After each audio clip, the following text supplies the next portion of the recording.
The balance is what's missing. Like you find couples that are completely separate. They don't even talk about money. They continue moving forward like they're single.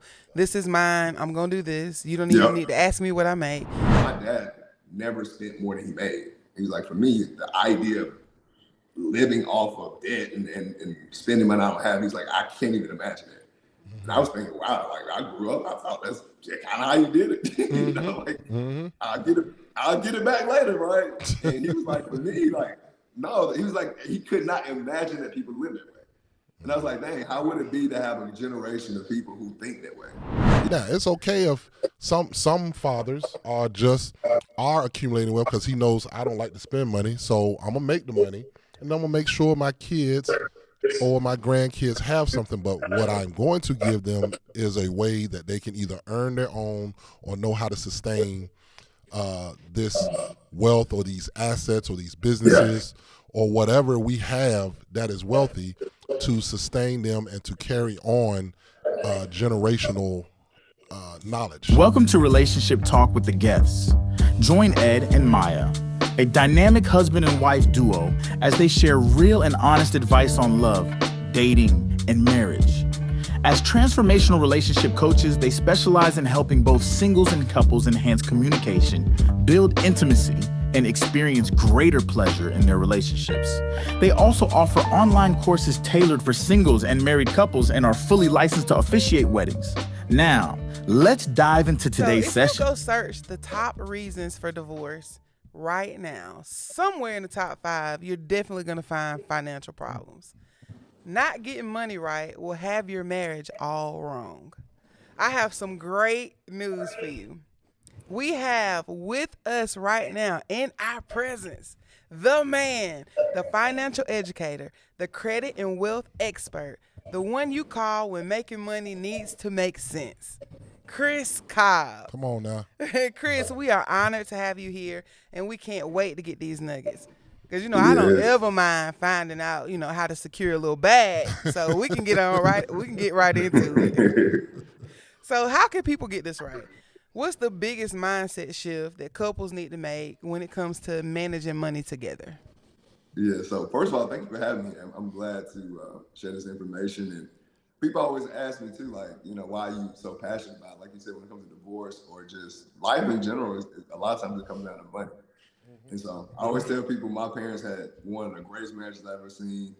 The only time I've seen them argue was about money. So growing up, I was like, if I can at least solve that problem, that's one of the things I want to do to help people solve the problem. So that's why I was so passionate about it.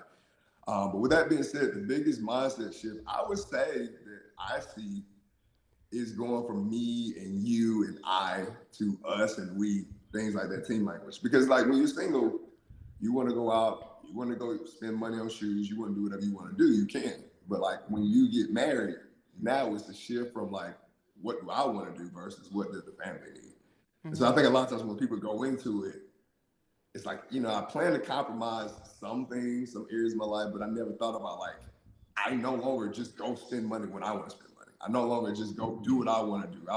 It's not I go to work so I can do this because I'm grown. No, I go to work so we can take care of each other. And so we have to align ourselves on what the mission is, what the goal is, what we're trying to accomplish first, and then we spend the money.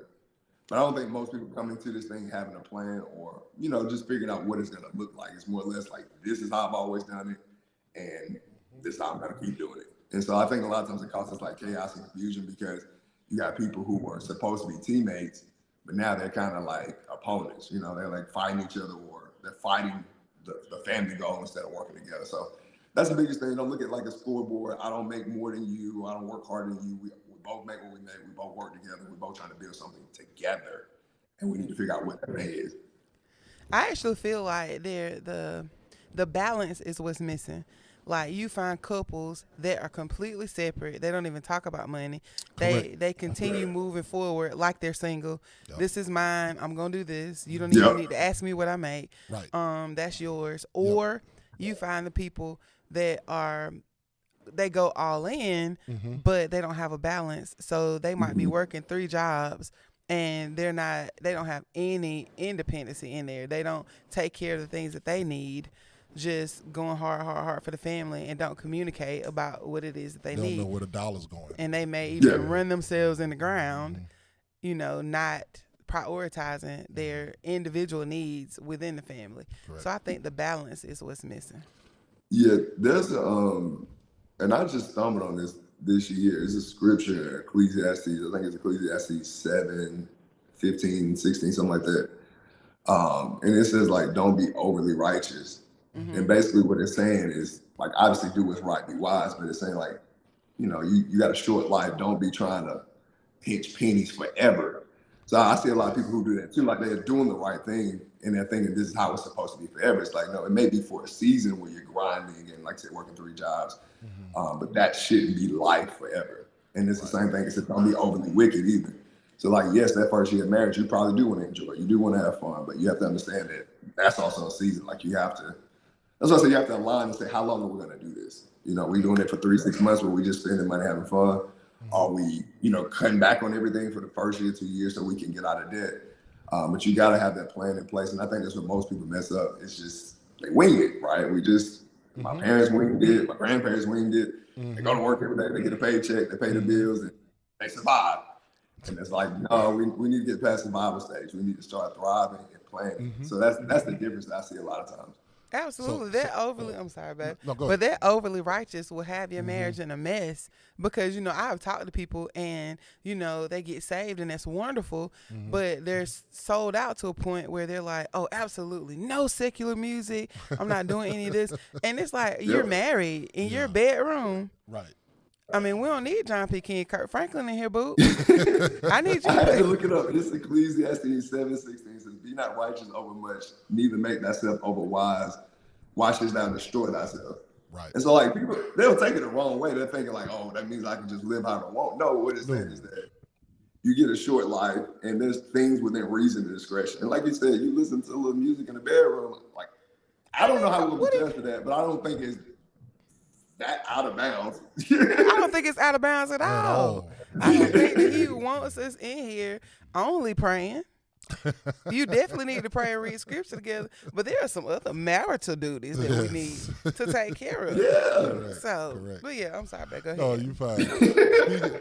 I just wanted to touch back on when you say just getting past the grinding and the day-to-day and the paycheck to paycheck. There's a common term that I really want to understand what it means practically. Explain generational wealth in simple, super simple terms, because I feel like it's so much more than just leaving something for the kids. So this is actually one of my favorite topics to talk about because everybody thinks it's just money.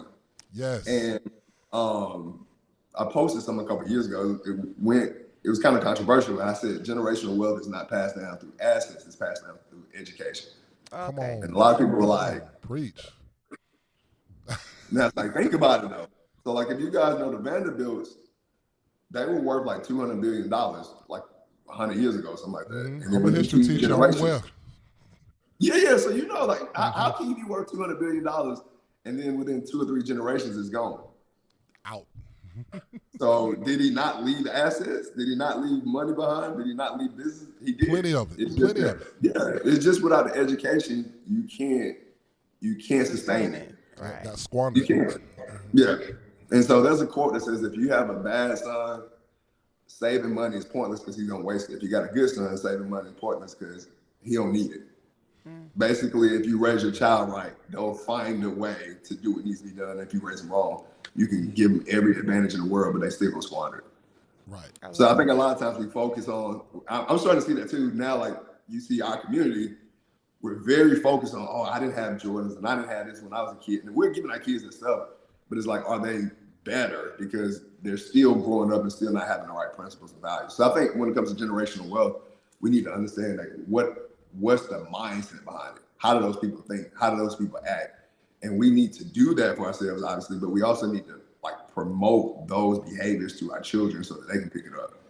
Because I talk to other people, they always be like one of my mentors now, he's like, my dad never spent more than he made. He's like, for me, the idea of living off of debt and spending money I don't have, he's like, I can't even imagine it. And I was thinking, wow, like I grew up, I thought that's kind of how you did it. You know, like I'll get it back later, right? And he was like, for me, like, no, he was like, he could not imagine that people live that way. And I was like, dang, how would it be to have a generation of people who think that way? You know, it'd be much better. So it's more like changing your mind, but also like passing that down to everybody else. Because when it comes to humans, that's the beautiful thing about us. We can duplicate not only physically, but mentally. Like animals, they don't pass on mindsets and stuff and ideologies. That's the beauty of us. We physically procreate, but then also we can create something that lives past us.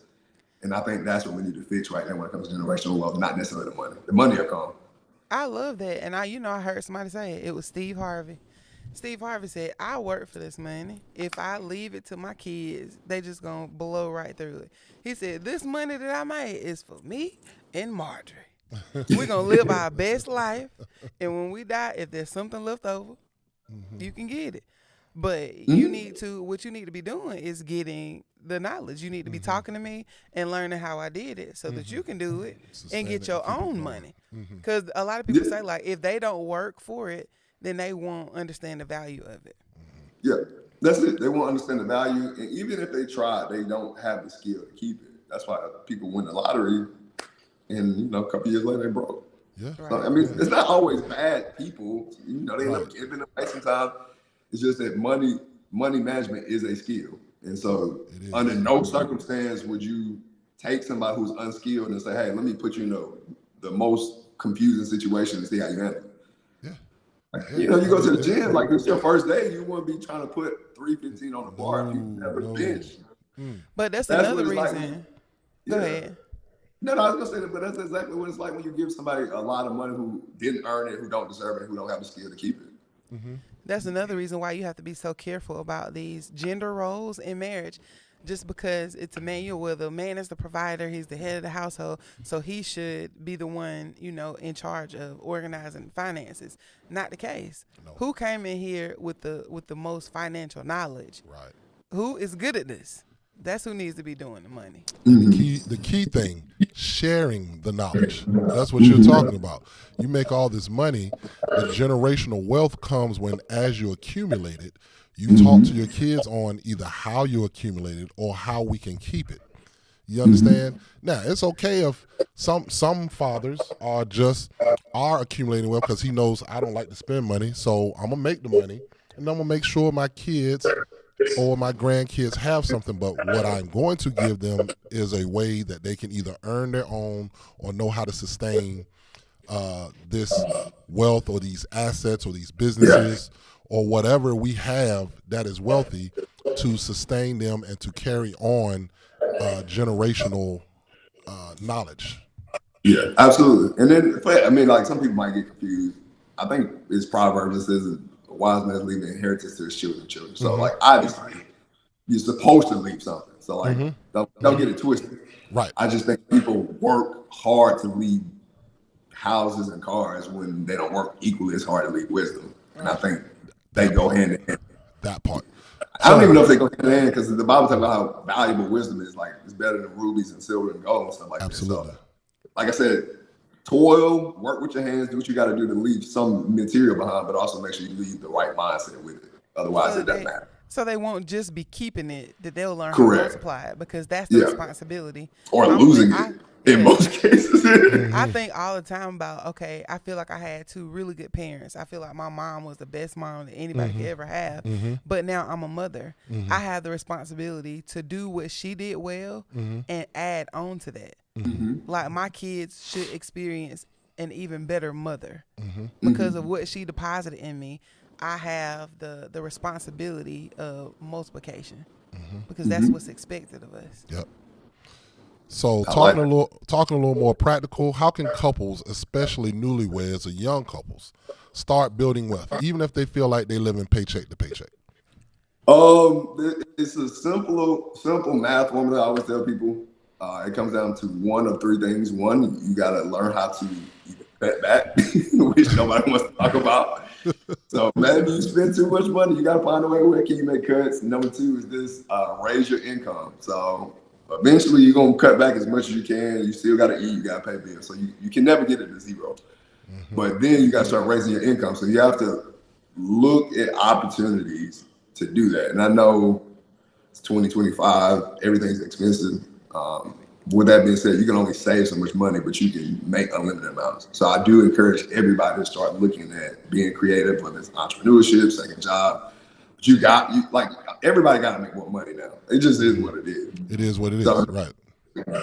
Because I'm 35. I've never seen prices come down. Maybe it has history. I mean, you're a history teacher, but I don't know. Have you ever seen cars? No. Inflation never goes backwards. I don't know what the opposite of inflation is because it's always inflating. Yeah.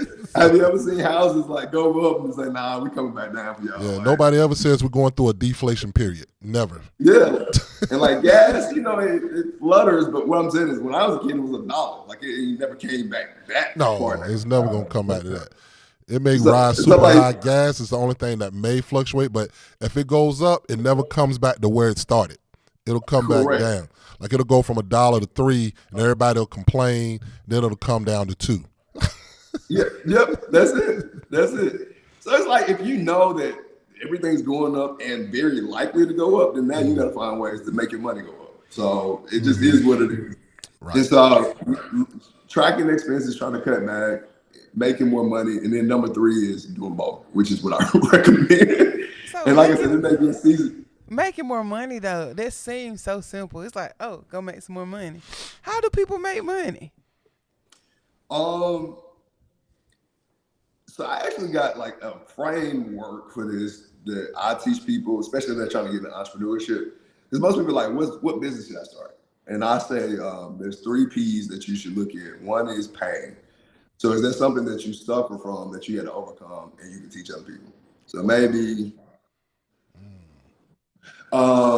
you were overweight and you didn't know how to meal prep and you hated it, and then you found out this system that everybody who's in America who has kids, they love this system that used to help me lose 50 pounds. Mm-hmm. So that's something you overcome. Another thing is profession. So you working in education, could you be a tutor? Could you be a teacher? Are there things within your profession that you can do outside of work that maybe somebody pay you for? Yep. Another thing is passion. Is there something that you just been good at your whole life that you know what I'm saying, you don't even think twice about it, but everybody else love when you do it? So maybe you like baking and you want to bake cookies or teach people how to bake or something like that. Mm-hmm. So that's why I tell people, think about those 3 Ps, and usually somewhere in your life, you have one of those that you can apply, and maybe it's 2 or 3. So for me, when I got into insurance and finance, I didn't realize that it was a passion to help people. I always talked about money. Everybody knew me. I was the guy who was going to be a business guy. So that was kind of my passion a little bit. My job out of college was insurance. So what happened was people would just naturally ask me insurance questions and finance questions because they just assumed I knew. So that was kind of my profession. And pain was I got that.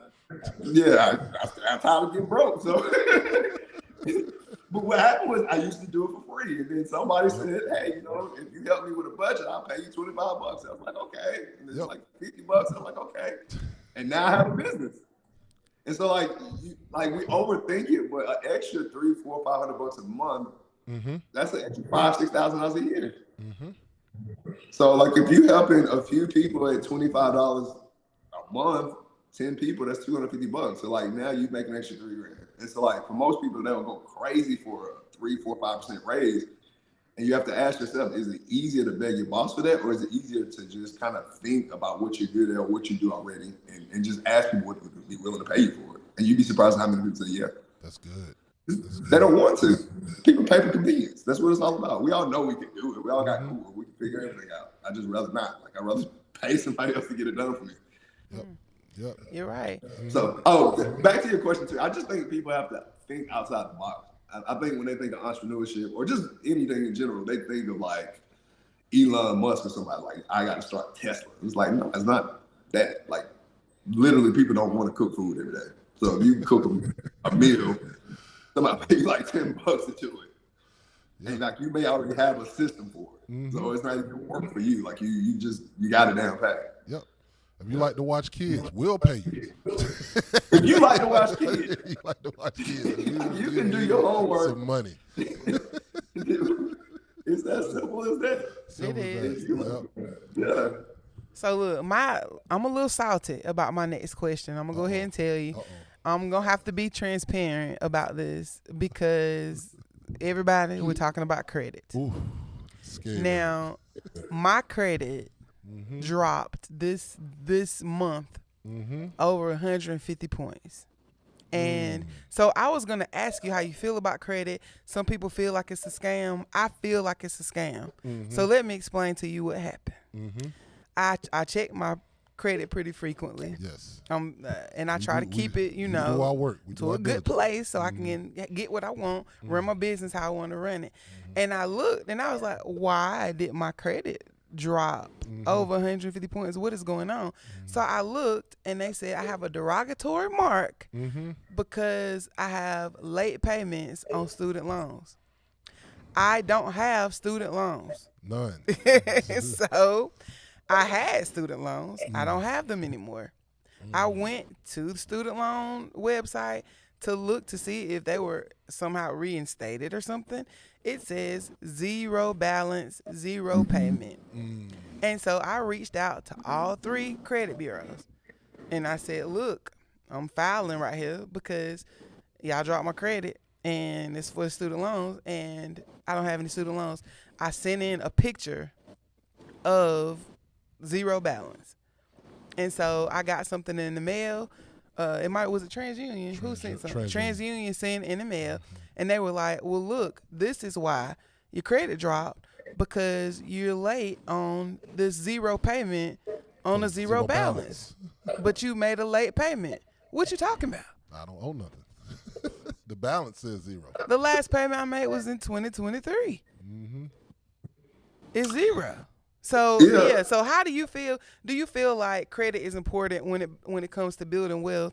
And if it is, how do we maneuver this? I feel scammed. So how do we maneuver this scam?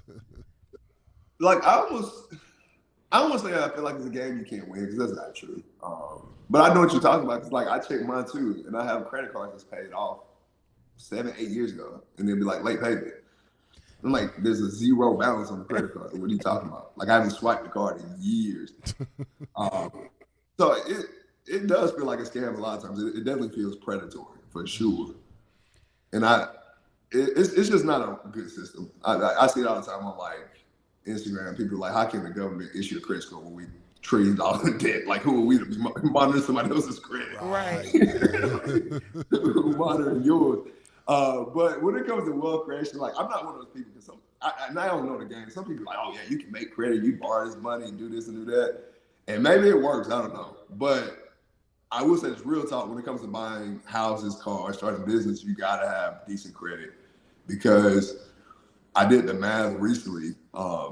Somebody who buys the average car is like $50,000 now. Like if you got very good credit, you're gonna pay like 56 over 5 years, like 5,000-6,000 interest. Versus somebody who has bad credit, they're gonna pay like 65, 70. So it's the same car, but you're paying $10,000, $11,000, $12,000 more for it just because your credit's bad. Same thing with a house. Like over 30 years, you're gonna end up paying $200,000-$300,000 extra in interest just because your credit's bad. So that's the only reason why I like trying to keep up with my credit because one, it saves you a lot of money in the long term, but two, once you have good credit, you can get opportunities that you can't get with bad credit. But outside of that, I don't like the system just because it's not clear. Like that's what I don't like about if the rules aren't clear, I don't want to play. Right. You know, like we all got the same rules, then I'm cool. We can compete. But like it's like the goalpost is always moving, no matter what. Yeah, and then it's like no control because, like you said, when you have an error like this, as simple as okay, I own student loans. How do I fix this? Better yet, how do I get this removed? What needs to happen? Because like there's like if I was trying to buy a house right now, I would be stuck. You know, and there's no like recompense. There's no like I'm sorry. Let me give you an extra 50 points just because I messed up. Right. It's just like nothing. So that's what I want to know, like who actually monitors this and who's like regulating it because for them to make certain mistakes. I mean, some jobs I hate to say you can't have a bad day. Like I can't afford you to have a bad day because that affects how I live. You can't even. I don't think you can just call them in. Everything has to be electronically filed. No, and I have been working on this for over a week now, and it's like I need y'all to get this done because if you make a late payment, like for real, they'll drop you, and then you do well for months, and it's like, ooh, my credit score went up 5 points. Like they inch you up, but if you do one thing wrong, they smack you down, like to a place where it's not even good anymore. So it's annoying. Yeah, the only reason I really focus on it just because, like I said, when you make major purchases, it makes a huge difference. And then two, when you do have good credit, like opportunities come your way. And so like for everybody who's like trying to figure it out, one, if you get started, you just have to use it. Like don't overdo it. But I started with gas, groceries, the basics. The money that I was going to spend every month, I would just put on a credit card and pay it off every month. That'll help you out a little bit. Pay everything on time, obviously. It don't matter what advice somebody gives you. If you ain't paying it back, then none of this gonna work. So, and just try to keep it low. Like, just because you got $10,000 on a credit card don't mean you got $10,000 to spend. Every dollar that you spend, you got to pay it back. Right. So, I remember I got my first, with interest too. I got my first one in college, and I'm like, what? I got some free money. Maxed it out. Fortunately, it was only like $500. And then like a month later, it's like, oh, now you owe me $100. I'm like, what? I got to pay it back this soon? Like, yes. And they prey on college. And then that 100 you pay back, about 80 goes to like the principal and 20 stays with them. It's like, oh, nah, I don't like this game. No, they definitely prey on college students. So if you're a college student or if you have kids in college, like tell them to look out for this. Because like when I went to UGA, right downtown, they post up and they know college students need money. And so they'll say stuff like, okay, well, if you apply for this credit card, then I'll give you a $25 gift card to Chick-fil-A. Yep. And you're like, you know I want some Chick-fil-A. And you know I don't have money to get it. So I think I will. Or you can get this $100 Visa gift card if you just apply. Because they know that if I apply and they approve, when it comes in the mail, I'm swiping. You have things that you need, and you're gonna swipe. So yeah, it's predatory. Predatory by nature. And that's the word I use, predatory. I don't like that piece of it because I think so. Like when you think about the essence of credit and being able to borrow money to better your life, like the idea of it is great. You buy a $500,000 house, I got $100,000. You know, I put it down, but I still can move in the house and pay the rest off 30 years later. Like that's actually a great thing to be able to do that. But it gets abused and they know it. They prey on people's desires and wants, and they tell you you can get it now, you can pay it later. And people don't understand, like for every dollar you spend, you pay an extra quarter on top of it. Right. So you paying $1.25 for every dollar you spend. You know, you're getting tens of thousands of dollars. Like, that's the thing. A quarter doesn't sound like a lot, but when you talk about tens of thousands of dollars, that starts to add up. It's a lot. And then you start wearing that baggage over 10, 15, 20 years. Yeah. And they put in balloon payments. They put in balloon stuff for some people where, this is your payment right now and your interest, but after 10 years, your payment skyrockets and it doubles. And people are just so happy to get in a house that they sign the paperwork without reading the fine print. They know when they give it to you that in 10 years, you're not going to be able to afford it and I'm going to get it back. And I'm going to get to resell the same house to somebody else. So you listen to a lot of common mistakes. So what are some other ones that couples make that can sabotage their future wealth? And how can they avoid them? Even if they feel like they've made these mistakes and feel like it's too late? We talked about one of them early in the conversation. So I think people just get married and everybody comes with their own money blueprint, like just how they think about money. And so I don't know what it is about marriage or whatever. We just sometimes don't communicate. Like I just think you know how. Yeah, it's like I thought you grew up like I grew up. You googly eyed. That's all you thinking about. That's it. Oh, she's so fine. I can't wait. That's what you were thinking. That's what I was thinking. I know that's right. You can have whatever you like. You want to have whatever you want, baby. Let's go to Las Vegas. Let's go to Myrtle Beach. Let's go. Come on, man. I just want to do something with Talking you. that mic. I'm talking in it. I'm looking at you. And I'm talking in it too. See, that was my mindset. No money management whatsoever. Yeah, but that's what happened. People avoid the conversation, and then they just assume like, oh, I was raised this way, so like, I assume you knew, and it's like, nah, you from wherever. I'm from here. Like, we got two different parents, two different beliefs, and we got to find a way to merge it. So that's one thing, just avoid the conversation. But number two, the most immediate thing I see is the lifestyle creep. So basically, as you make more money, you increase your lifestyle. Not because you have to, but just because it's natural. So I see a lot of times people have 2 apartments, 2 houses, two everything, get married, and now they're saying, well, I used to pay $300, $400, $500 in utilities a month. Instead of saying, well, instead of you spending that same money, how about we save it? It's like, okay, let's go from the Kia to the Mercedes. I got an extra $500 this month. Like, let's improve the lifestyle. Okay, we used to live about this size square foot. Let's get an extra 2,000 or 3,000 just because we can. And so I just see a lot of people that like, as things get better, they always spend what they make. And that's one of the keys too. Like at some point you have to just be content with where you are and what you have and say, hey, I'm a downsize or I'm gonna live beneath my means for a minute just so we can upgrade. And to be honest with you, the whole live beneath your means, people act like that's a seasonal conversation. That's one of those things that you pretty much always gotta do. Like you always gotta understand that you need a reserve and you can't live off 100% of what you make. Like that's just not wise. In no other circumstance would you try to drain you wouldn't drain everything else in your life to zero every month or every year. You say, no, let me keep something here. Let me save some, let me keep some in reserve. So I think when people start making more money, obviously you got 2 incomes coming in, you become a little bit more secure, which is a good thing.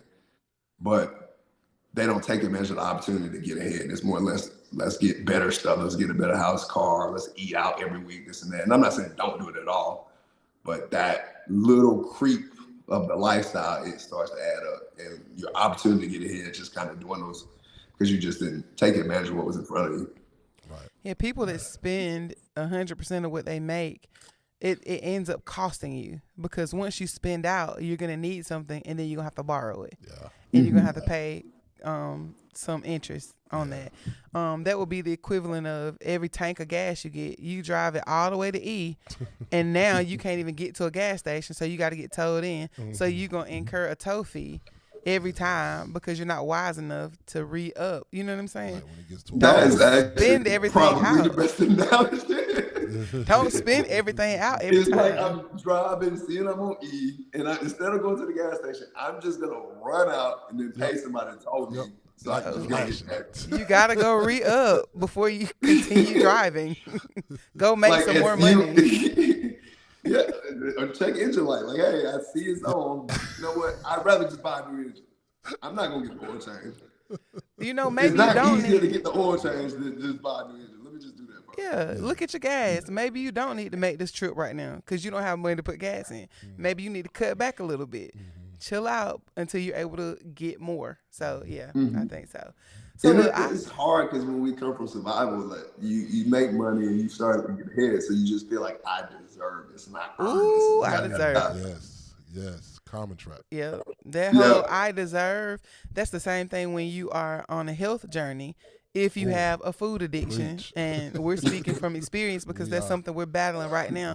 We're on a quest to lose 200 pounds together. And what the pitfall is, oh, I deserve this. We deserve this. But it is what you're telling yourself greatness that you deserve. Like if you say you deserve to make these purchases, is that enlightening your life really? Or are you just fattening other people's pockets? Like that's really a decision that you have to make because you can get some shoes. They don't have to be $250 shoes. Like what are you actually investing in when you buy the $250 shoes? Yeah, so, the scripture I've been like really debating with a lot the last year or two. It's to whom much is given, much is required. So like you said, if you want to be great, you have to understand there's a requirement to being great. Like everybody say, I want to be great, I want to be rich and all that stuff. That's something you got to do to be that. And so you can also say, no, I don't want to do that. It's too much for me. Like that's fine too. But like you said, is that what you really want? Do you really want to lose 200 pounds? Because if you do, then you might have to put some sweets away. Like we may have to eat some salad. Or you can say, we like each other the way we are, and we good. But just understand, like, if you want to be great, if you want to get ahead, if you want to start building that wealth, there's a requirement to it. And there's a price you got to pay. Right. The price you got to pay. So I heard a few people on a podcast, and they said that middle-class people strive to be debt-free, and wealthy people embrace good debt. So can you break down the difference between, like, good debt and bad debt? And do you agree with the podcasters? Is that a thing? It is a thing. You flirt with fire, so I kind of stay away from debt a little bit. But good debt is essentially like, how can I borrow money in a way that's gonna make me more than it costs me? And not to get super technical, it's just like if you buy a house, usually in 20, 30 years, it's gonna be worth more than you bought it for. So people say that's good debt because like it made you money. Think about banks. If you got like a checking account, they may pay the person who has the checking account 1% interest. But like we were saying with credit cards, they go lend it out at 20%, 25%. So basically they take our money and they may pay us 1%, but they're gonna make 20% on the back end. On the same money. So that's why for people who are wondering, when you have a debit card, basically the bank is telling you they're in debt to you because they owe you. That's what it stands for. And the reason they're willing to do that is because they know, hey, I can take Maya's $1,000 in her checking account and I can go charge somebody almost $1,200 for it just on a credit card. So that's good debt for them because they know we're gonna take the money and make more money. We have a system for it. So that's why I say, like, wealthy people, depending on what their game is and what strings they're pulling, they have a skill of taking money and multiplying and flipping it. So if you have that skill, then yes, it can make sense. You can borrow money, do your thing, and then flip it and come back up. I think most people right now don't have that skill. So I would say focus on figuring out what's the game you're gonna play that's gonna allow you to do it. But before you get in debt, make sure that you got something that you've tried before that's proven that, hey, when I put $1 in, I always get $2 back. Or when I put $1 in, I always get like $1 back. You know what I'm saying? Because without that skill, then it just becomes debt. And that's what most people end up doing. They have this idea and they're like, oh, I just need business funding and I need a loan, but they never tested the idea.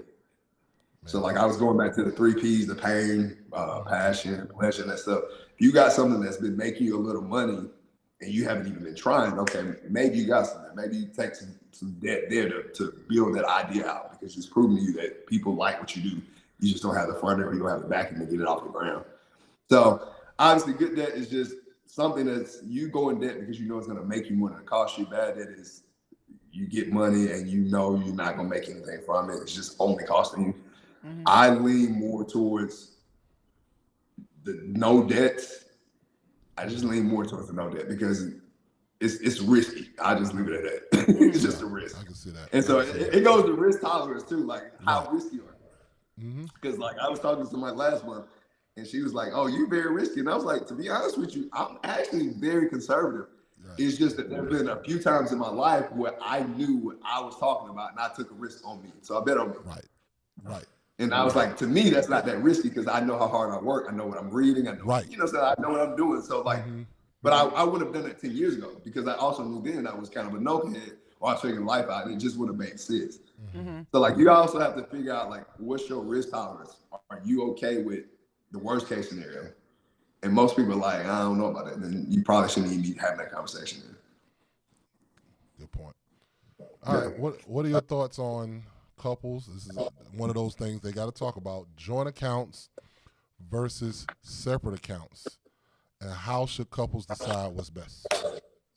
From what I see, I think both. So joint accounts, so we all see what's going in, transparency. Like it's hard to trust them. I almost it's hard to trust them, but you always have a question mark in the back of your head if you don't know like what's going on. So such as telling you I made X, but they actually made Z. And you don't, I mean, if you don't know that, then you'll always be like, what's going on? What's the money? This and that. So I like when people have joint, but what I also teach people is that you guys need to give each other an allowance. And y'all agree if it's a percentage, it's amount. Because I think couples do need to have money of their own that they can spend without having to explain why they spend it, where it went, this and that. There's something about being an adult and working hard. Like you said, not saying I earn like you said, the $250 shoe, but just to be able to say, you know what, I saw some nice Amex and I just want them. Chris, you already got 30 Amex. Okay, I want 31. Like, I don't want to explain it. I like what I like. Right. And I don't want it to be a conversation. Right. Yeah, like, and I think everybody do need to have those moments every single month. Like, straight up, like, where you just do what you want to do. I want to go out to eat. I want to buy this nice cigar. I want to buy some whiskey. Ladies, I want to buy a bag. I want to get my makeup done. Right. I want to get a massage. And you just do it because that's how you reward yourself for, like, staying on track and doing all the things you said you'd do. So I like the joint just so we can be transparent. We can see what's coming in and what's going out. But also I like separate too, so that I want to give her space so she can do whatever it is that she want to do with that money. And I don't want to have an opinion about it, because at the end of the day, I'm not going to like what you like. You don't like what I like. I like sports. You know what I'm saying? I may spend $100 to go see a football game. And I know it's dumb, but I want to do it. That's what I want to do. The big, it makes me get up. The big if it's not detrimental to correct the wealth and the growth and all of that stuff. Well, that's why you have to agree on the amount, or it's a part of the plan. Yeah. It's a part of the budget. This is what your allowance is. This is yours, and you can do as you wish. Gotcha. Yeah, and just do whatever. If you want to tell me what you got, great. If you don't, that's fine. And that's assuming that people not on drugs and all those. Right. Yeah. Like I put right about that. Yeah. So look, I know how you grew up. So I know you grew up in the church. So money sometimes gets a really bad rap in the church because people feel like if you focus on money, then you're falling into the whole love of money, where they say that'll be the root of all kinds of evil. So, but on the other hand, I really feel like God holds us responsible for stewarding what he blesses us with well. So how can faith and financial literacy work together? So the biggest, like you said, is the love of money. People leave out that word love, which is like the biggest caveat. It's not just money, it's the love of it. So I think people they confuse having money with loving money. I don't know why that is. And a lot of people that I know who have money, honestly, I don't think they love it. They just appreciate it. I would say. And that's what happens when you appreciate things. You do as much as you can to cultivate the relationship and keep it. That's what I thought. So I just think that we pride ourselves, especially in our community, on being able to survive with little. And anytime somebody has more than enough, it's like you're hoarding, you're greedy, you're this and that. Like, and it brings it brings in me. And it sucks because the other communities, I never see people count anybody else's pockets. Right. I agree.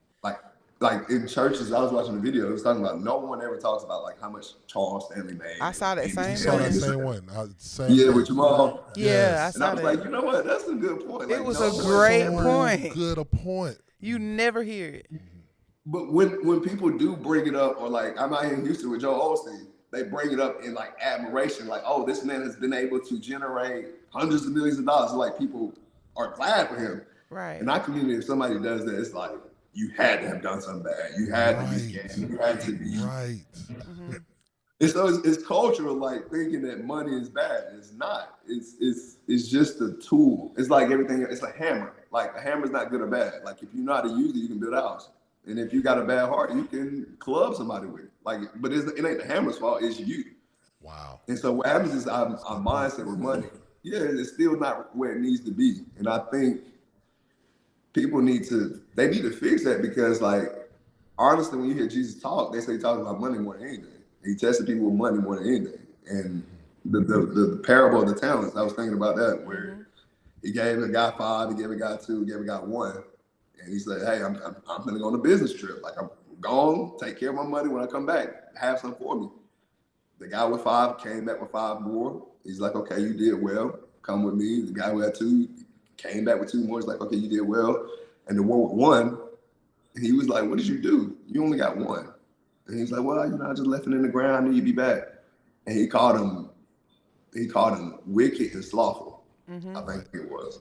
Yeah. Because he was a poor steward of his money. Right. Imagine a guy's calling you evil and lazy, just because you didn't take care of your money. Correct. So I don't know where we get this mindset that if people are good stewards, that's a wicked thing. And when the opposite is, if you don't take care of your money, he's looking at you like you're lazy and that's the conversation that needs to be had. And I don't know why. I don't know why, but like that's how we should start seeing it. And stewardship is this. Stewardship means you don't own anything. Mm-hmm. It means somebody has trusted you to look over this, like babysit. Same thing with shepherding. Shepherding doesn't always mean you own the sheep. Sometimes you're just a hired shepherd. Right. So God said, hey, I gave you something. Let me see what you're going to do with it. And I'm coming back. Like I'm telling you, I'm coming back. And you got to answer for it. The word said the expectation is multiplication. Not for you to give me back just what I gave you. Because I'm a firm believer that you can make, like as my mentor says, a difference and a dollar. Because if he's giving you these things, then it's for the kingdom. There will always be poor people among you. There will always be people in need. Well, we're supposed to see about them. So how you going to see about them when you don't have money yourself? You ain't trying to make nothing. That one of the books and reasons, how can you help the poor by being one of them? Facts. Yeah, absolutely can. And I want everybody to understand too, like I'm not one of those like prosperity people too, like everybody gotta be a millionaire, this and that.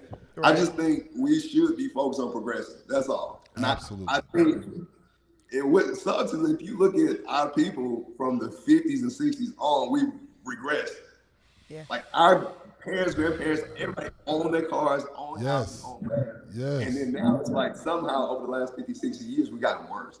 And it's that mindset though, because we don't, like, I'm not here to tell everybody they need to be a millionaire. What I'm just saying is let's get better. Let's have a little bit more strength. Right. And let's not think it bad. Yeah, and don't be afraid to do it. And don't talk bad about people because they're stingy or they're taking care of the money. No, they understand that where your treasure is, so your heart will be. And so, like, if I know my money ain't right, my mind ain't gonna be right, well, maybe I should start focusing on that. That's gonna help a lot. It literally gonna solve a lot of problems. It don't solve everything, but it does solve a lot. And we really got to change our the way we look at reading in our community.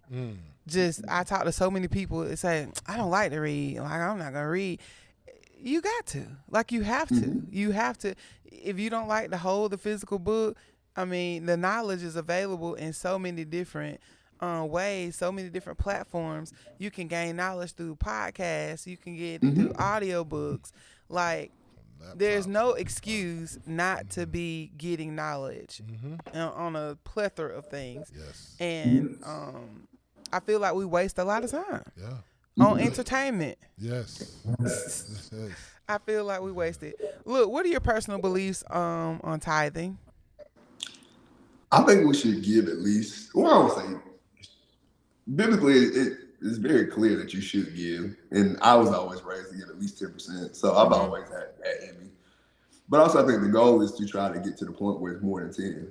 Because I think what people need to focus on, we got to get to the point where we're living off of like 60, 70% of our money. Because when you live that way, you have excess and you can help out. And like you said, as I read the Bible, like Old Testament, New, there's like 3 things that just always sums up religion. One is taking care of the widows, taking care of the orphans, and taking care of the poor people. Like if you see that, you'll see it consistently, like in so many books. And so even when I get like confused on religion, or like, am I living right, this and that, it's just like, okay, let me take some money. Let me ask somebody like who's a widow, like, do you need anything? Can I just help you? Do you need a couple dollars? And to be honest with you, that right there makes me feel the best in my life, being able to help, see somebody's need and be able to solve it. And I'm not saying that it's always monetary. Sometimes it's just they need you to pick up the groceries and this and that. So like, So there's a lot of things to do. But like I said, for a lot of people, it is monetary. You know, they're literally thinking that if I had an extra $200, it could change a lot of my situation right now. And so I'm a big believer in tithing because I think if people are really doing the work, they should get the wages for it as well. But also, you have to trust whoever you're tithing to. You have to believe that they're taking the money and doing good things. So it's hard to tithe somewhere that you don't believe in. But then again, if you don't believe in it, why are you sitting under it? Is what I would tell people. Correct. If you feel like they're scamming at this church, then why is that your church? Right. Why is that your church? That's how I feel about women who tell me that they can't submit to their husbands because he is not this and he's not this and he's not this. Why are you married to him? You chose him. Why did you say yes when he asked you? If you knew that this man is not capable of leading you, why did you say yes? Yeah. Like, and obviously we not like advocating for divorce. And it's just like, until you figure it out, nothing's gonna work though. You know what I'm saying? Like, you gotta figure that out. That's a big problem. Right. That's a big problem. And the people who say that about church, like, he don't need this. Honestly, you don't do it for him. You do it because that's what it's asked of you. And you saying, God, you told me to test you. You said, hey, if I do this, you'll open the windows of heaven. And you'll pour out a blessing that the rooms can't even contain. So I ain't doing this to put up a pastor and this and that. I'm doing this to be faithful to you. And see, I want to see what you said. See if you will come through on your promise. That's what I'm doing. He said, test me, and I will. Yep. Yes. All right, last thing. 3 financial tools or resources every couple should know about if they want to secure the bag and pass it on. Now, I know you've been talking about the 3 Ps. Is there anything with that kind of that people need? So just the basic foundation. Budgeting. I know it's one of those things. It's not a sexy subject, but there's a reason why the Vanderbilts. There's a reason why all these pro athletes go broke, because at the end of the day, if you spend more than you make, you're gonna be broke. It don't matter how much you make. No matter how you slice it up. If billionaires can go broke, so can you. So like, you gotta figure that out. And I ain't saying it's fun. I literally hate it every month looking at what I spend on this stuff. I hate it to this day. It is not sexy. Like, it's not sexy to budget. I literally just did this. I write it all out every month, and I'm like, it's like when you see what you start with, and you really want it to sit in the bank, and you're like, man, we could do this and this and this. No, you can't. Because once you write this out and you see that this money goes here, this goes here, then you really see that what you have left in the bank is $123. And you need to go, that is your motivation to go make some more money. When you felt like you need to lay out of work, or when you felt like, no, I'm not going to tutor this kid, or when you felt like you want to turn some stuff down, if you do your budget and you see that in 2.5 seconds, you're going to have $37 in that bank, not $2,500. You know what I'm saying? After your bills come out, then you make some different decisions because you're in the know. You're not in the dark. And I think people love to live in the dark. And then when we go out and make the money, we're happier at the end of the month, though. Yeah. Because we knew we took care of everything up front first. And see, that's the mistake that most people do. They just react to life. So like you said, I already knew it. So before I even got my hopes, it was like, I got to go back to work. Most people, they get paid on Friday, and it's like, let's have a good time. Hey, And that's King like, George said, it's Friday night. Ooh, it's going down again. Yeah, like, look, I'm calling my people. I got a pocket full of money. I'm about to blow it out. Forget that I got to pay bills next week. I got a pocket full of money right now. I'm about to blow it. So like, when I get paid, I go broke. Like, I try to go broke, not try to, but I go broke the same day. Like, I'm like, what needs to be taken care of? Let me because do when it I now. just got money in the bank, even I'm bad at it. If I see money in the bank, I'm gonna spend it. Like, it is what it is. So Every like, dollar pay the has a bills name or put on it somewhere. Put it somewhere you can't see it. So like, budgeting is the foundation, because like I said, these athletes make hundreds of millions of dollars, and in 3, 4, 5 years, that's when retirement they broke. So if they can go broke, obviously we can. So like, you have to pay attention to what you're spending. I would say number 2, like, make sure you got the basic necessities, your insurances, because things are gonna break. I mean, they're gonna break. I hate to say it, but the number 1 cause for bankruptcy, a lot of people don't know this, is health, medical bills. So like, having health insurance, life insurance, that type of stuff, like, again, that's not a sexy subject, but defense wins championships. Yeah, it's necessary. Like, people ask me my story, like, what got me passionate. Like I said, my parents and stuff, they did okay, but the thing that really hurt us and set us back was my dad had kidney failure. So he was an engineer, running the plant, making money.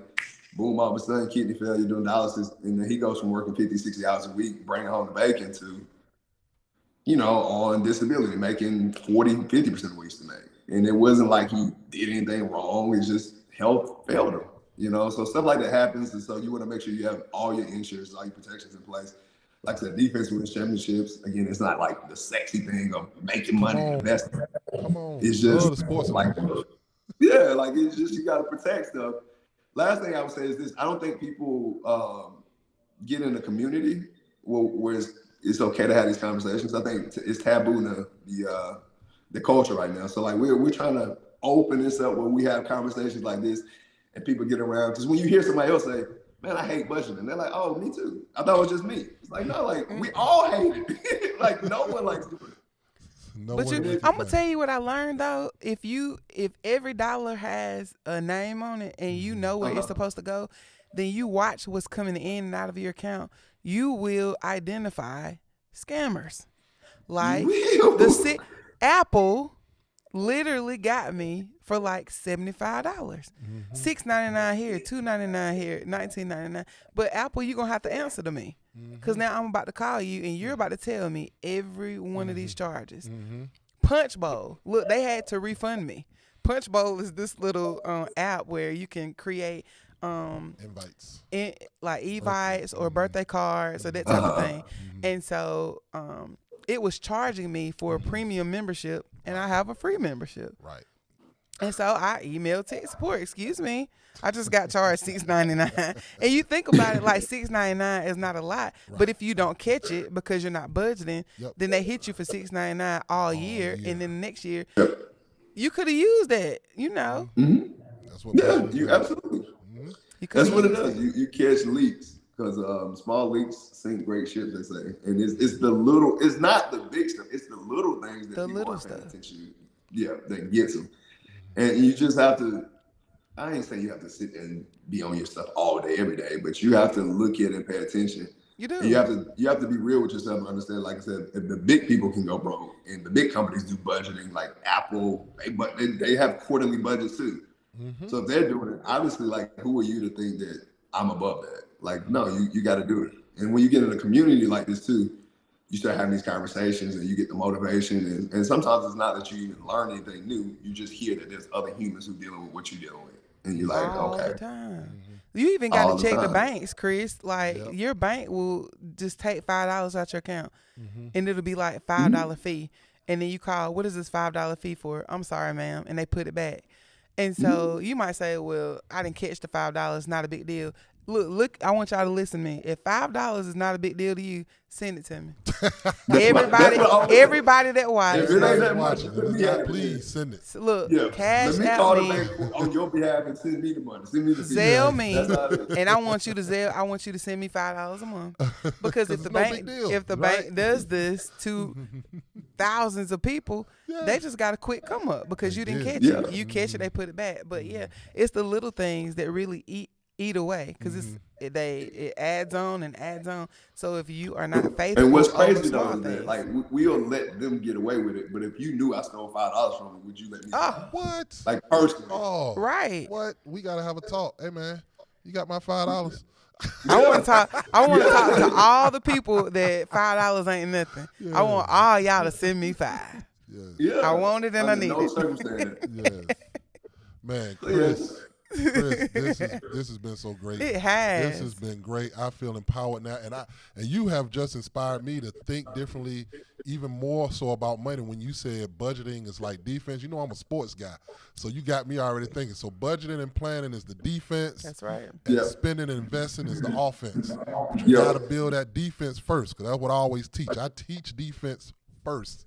If you don't got no defense, it don't matter what your offense is doing. So, man, thank you so much, man. I am healthy, wealthy, and wise in the name of Jesus. In the name of Jesus. Thanks to you, Chris.